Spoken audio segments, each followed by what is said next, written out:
Recently, I hopped a plane to Hungary, a nation classified as only partly free, and one American conservatives can't get enough of. Maybe because of stuff like this. Today's president in USA it's fake. Joe Biden. Yes. But the thing that united conservatives all over the planet were the culture wars. And at CPAC in Florida, they were fighting hard in their battle against wokeism. Awake, not woke. I mean, awake, not woke, would be more along the lines of knowing our history, right? Being awake, and because woke is, oh, I know all the bad things, and you have to feel some type of way about it, and yada, yada, yada. Yeah, well, empathy in those guess things. what? Yeah, I'm not wearing that. You don't need to care about other people. No, I need to care about other people because you can be awake and you can care about other people, but you can still have a backbone about your convictions. Does that make sense? No. What is the phrase here? Awake, not woke? That doesn't mean that we want to silence people. That means that we want to be respectful to everybody. This is a universal respect. Right. You're not. Regardless. Republican Party is not trying to silence people. No. They're not saying don't say gay. Not at all, as a matter of fact. I mean, they're enacting legislation that says don't say gay, but emotionally they're not saying that. And while GOP snowflakes complain about silencing, conservative state legislatures across the country are punishing the LGBTQ community for, existing. And the GOP is now looking to Hungary for inspiration because the woke wars have been raging there since 2010, when the conservative autocrat Viktor Orban took over. He outlawed helping Middle Eastern migrants fleeing war, the constitution was amended to make marriage between one man and one woman, and people like children's book editor Boldizsár Nagy felt the sting of Orban's policies when he published a story that dared to show the world of LGBTQ animals. For example, there is a story about a deer who is a trans boy. He born into a female body and he wants to have antlers as well, like the other guys. Then he realizes that it won't grow. Their friends help him, and in the end they made antlers from branches. In America, we tell kinder stories about deers. Like deers go out into the woods and their mother gets shot by a hunter.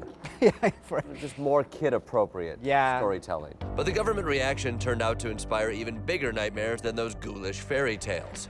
A public shredding by a member of parliament sparked action by Prime Minister Orban. Because of the book, the Prime Minister said that LGBTQ people are harmful for kids. They did the Child Protection Act, which says that you cannot even sell LGBTQ topic books if the shop is in 200 meters from any churches or school. Priests can't go and find a book like this. They need to stay pure and open up the Bible and read stories about 40-year-olds kids. These are priests. They have to stay moral.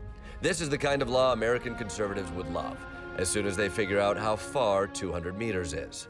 But Orban's government wasn't just banning books. They also tried to erase the identity of an entire group of people. The Orban government denies the existence and the possibility of existence of trans people, considers this as, at best, as an illness, and they insist that there's no such thing as gender, and therefore there's no need for gender studies education, and abolished gender studies programs. So that gig doesn't exist in Hungary anymore? Nope.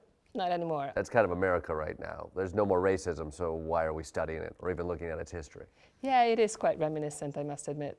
But gender studies professor Eva Fedor's job wasn't the only one canceled. In fact, all of Central European University, a highly respected international institution in Budapest, was targeted by the Orban administration. Fortunately, in 2017, the government launched a vicious political attack against the university and passed a new piece of legislation which just did not allow the university to function as a university in Budapest anymore. So the university had to pack up, leave this beautiful campus behind, and move to Vienna and keep offering the US accredited degrees there. They shipped your job overseas? Well, over the Danube. They shipped your job over a river. While American conservatives complain about elite liberal academics, Hungarian conservatives literally send them packing. Today, CEU is an empty campus where no learning takes place. So basically, Ohio State. So I'm grabbing my backpack, your rail pass, and motion sickness tablets, and heading to Vienna, home to CEU's new campus, to see what sort of sinister liberal college voodoo their students are up to. Are you guys doing some evil shit here? Maybe. I don't know. I mean, what do you mean by evil shit? How would you find it? Like liberal college evil shit. Definitely. We like to talk about gender and feminism, and we like to talk about liberal values and democracy and. That's just Brooklyn shit. Well, maybe the Brooklyn shit kind of learned it from all over the world. Appropriating, that's also Brooklyn shit. That's also yeah. Brooklyn shit, exactly.